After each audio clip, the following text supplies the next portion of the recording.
Hey, what is up, mortals?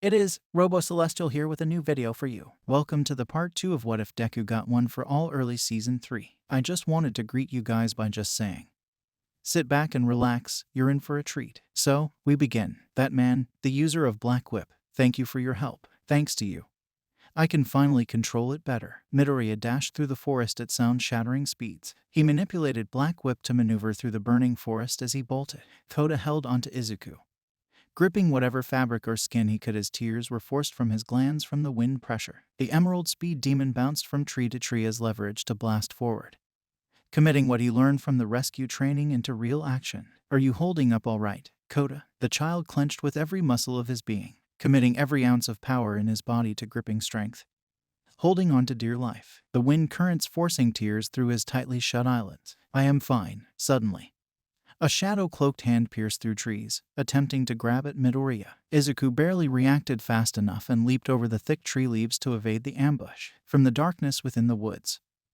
there was an even deeper abyss dwelling inside, equipped with a body. A deep growl rumbled some crows from the trees as Izuku was still staring down from above.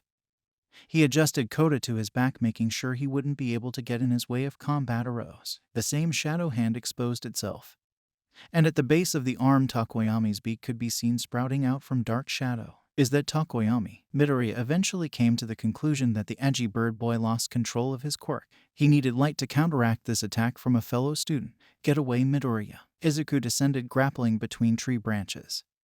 On his way down he noticed Shoji. He landed roughly, landing on tree stems on the way down. When he approached the ground, Black Whip sprawled out, connecting Izuku with its tendrils to surrounding trees just before he hit the ground, then reattached around his body, strapping to his loose or exposed limbs and joints. Midoriya stood up slowly.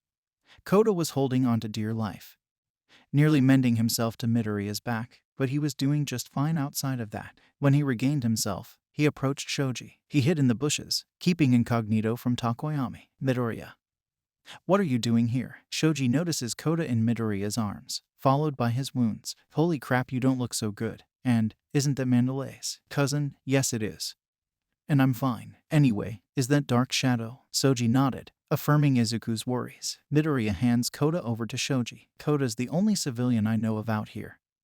We have to keep him safe. Look, I'm going to guide Dark Shadow over to the fire. That should weaken him enough for Takoyami to be able to retake himself. Trees fell before Dark Shadow. It was moving in on their location. Go, now. Keep him safe. Koda looked towards his hero while encapsulated in Shoji's dupli arms. Why, you'll be okay. Right, Izuku? Don't worry about me. Everything's going to be fine. Get Koda out of here now. Midoriya thought back to All Might and what example he set for Izuku just before he died. A smile formed on the young pillar's face. Because I am here to keep everyone safe. Good luck, Midoriya. Shoji rushed away to take the child to safety, thinking back just now and noticed how much like All Might Izuku sounded. Midoriya stood his ground before the abyssal body before him. Dark Shadow broke down the trees right in front of Izuku when suddenly a giant explosion went off. Dark Shadow turned towards the echoes of the bombastic noise, rushing towards it. What was that? Well, I don't have time to think about it. I have to go take care of Dark Shadow. Izuku rushed through the trees. What followed was a cluster of darkness knocking down trees as it chased after the young pillar. Meanwhile, Todoroki struggled to stand back up from this ongoing battle. He glanced over at Zero and the Class B student. The strength of the explosion took both of them down. Zero, are you okay? Todoroki gazed past his iceberg. Moonfish was caught in the middle of it. He mumbled the word flesh over and over, even at the brink of consciousness. At least he is taken care of. Todoroki grasped his shoulder, an injury he acquired from the battle with the razor teeth villain. He meandered his way to his unconscious companions before the elongated teeth made their move once again, slicing up the area Todoroki was in. Luckily, the hero in training was able to react in time. The teeth did little more but scratch up some extra ice towers he conjured. The homicidal maniac elevated his damaged body above the ground by using his teeth as stilts. His voice crawled out of his mouth, as if his mouth was full. Flesh, flesh, flesh. You will pay with your flesh. This hurts, that hurts, this hurts, that hurts. His teeth stomped on the ground like a toddler throwing a fit. He complained and whined about the pain of his injuries like a child. His head snapped into many different directions, his neck crackling with each change in direction. He kept repeating himself before his head snapped back toward the direction of the hero. Suddenly, the spastic nature of the villain grinded to a halt all of his noises and movements, pausing for a while before speaking again in an ominous tone. Die. Todoroki couldn't help but watch in horror of this psychopath as he mumbled on and on about flesh. Suddenly, more teeth went to slash at the ice towers that were barricading Todoroki and the unconscious student. The noise of razor-sharp fangs grinding against ice was enough to make the young student cringe under his teeth. He couldn't do anything in this situation except constantly reinforce the ice. He couldn't use his fire quirk either, or else the towers will give away easier. This turned into a battle of endurance and Todoroki was on the losing end. That's when the explosion occurred. Bakugo's explosion sent Moonfish flying into a few trees. The explosive teen put on a maniacal smile at the freak before him. Miniature combustion set off in the palm of the young man's hands. He planted his fists together, putting off a threatening stance. This freak giving you trouble. Icy hot. Katsuki, Bakugo. It was a sight to behold. To see Bakugo take that guy down with little effort wasn't anything but grandiose. However, this sigh of relief was short-lived. Even an impact shot like that wasn't enough to keep Moonfish at bay for long. His mouth jolted his body as the teeth sprung out to attack Katsuki. However, Bakugo's finesse was a bit faster than his sneak attack. He launched himself upward using his explosions as vantage points, bouncing with each blast. He smoke-screened Moonfish before blasting behind him and aimed to his back, letting off another blast. This launched Moonfish forward, but his teeth bent behind himself and shot back at Katsuki, not leaving the boy unscathed. Cuts and stab wounds littered Bakugo's body. You damn freak. The barrage of teeth kept advancing at Katsuki, who was doing his best to evade the tines flourishing at him with every fiber in his being. Todoroki was still in his bind as well. Just because Katsuki joined in doesn't mean Moonfish forgot about the boy protecting the unconscious ones. The prongs attacked from both ends violently and without any sign of holding back. They were both in trouble now. A sharp rustling of flora whispered in the villain's ears. Rumbling occurred as well, fast rumbling.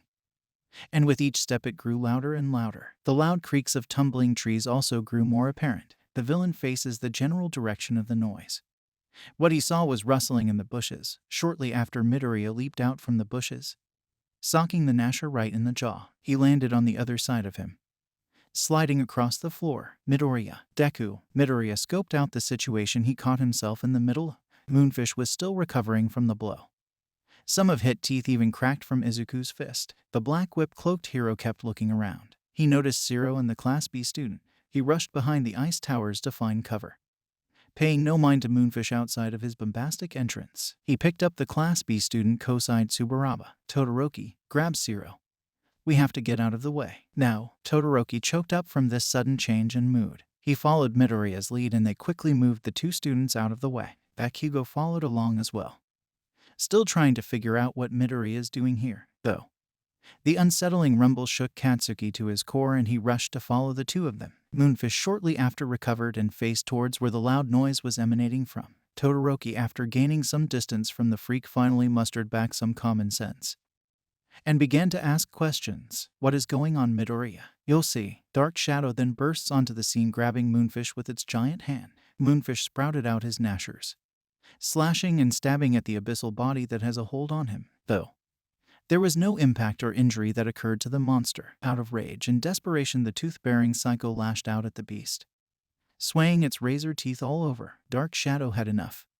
Playtime was over. He began squeezing hard before rampaging through the forest, following the students while the straitjacket maniac was pushed into every passing log. His body was forced through them before he inevitably degraded into a barely living thick paste. Once the villain was taken care of, Izuku shouted out. Now, Todoroki unleashed his fire, Katsuki his explosions, and they rushed at Dark Shadow, flooding him with light until eventually Takoyami re-established his bearings, dropping Moonfish on the ground. Dark Shadow was nothing but a scared little shrivel of the monster he once was. Thank you, friends. Midoriya gives Takoyami a helping hand. The crow grabbed his hand and pulled himself up off the floor. They all collectively glanced at the mess of a villain which sprawled out on the ground. His straitjacket was torn and blood leaked from his mouth. Most of his teeth were completely torn off while others were partially snapped off. Bakugo rolled his shoulder before speaking up. So, what are we going to do about him? Izuku faced Katsuki. He began to answer. For now, I need you to head back to the camp. You're the strongest combatant I know. I think there's something going on over there. The rest of us will take these two to safety. Bakugo nodded and rushed off towards the camp, using his explosions as propellers. At the main camp building, Shigaraki meandered creepily towards the students. Kaminari, Mina, Shinso, Monoma, Kirishima, and Sato were the ones present. Monoma fell to his knees. Sensei, Monoma was internally defeated. He couldn't wrap his head around the current situation before him. His teacher died before his eyes and his killer seemed too strong to reach. This was an adversity the students likely couldn't survive from. Despite the odds, Shinso was the first to make a move. Hey, you are Shigaraki, right? Why exactly are you here? Can't believe you haven't heard of me. Well, suppose it doesn't matter now. Your Goi. Shigaraki cut himself short. His mind began to phase into static before he stopped moving altogether. Any motor function that worked before has grinded to a halt. Go away. Shigaraki turns around and starts walking in the opposite direction. Shinso turns to the rest of the students, touching Monoma's shoulder. Grabbing onto it tightly, Monoma began to stand up, clenching his kneecaps.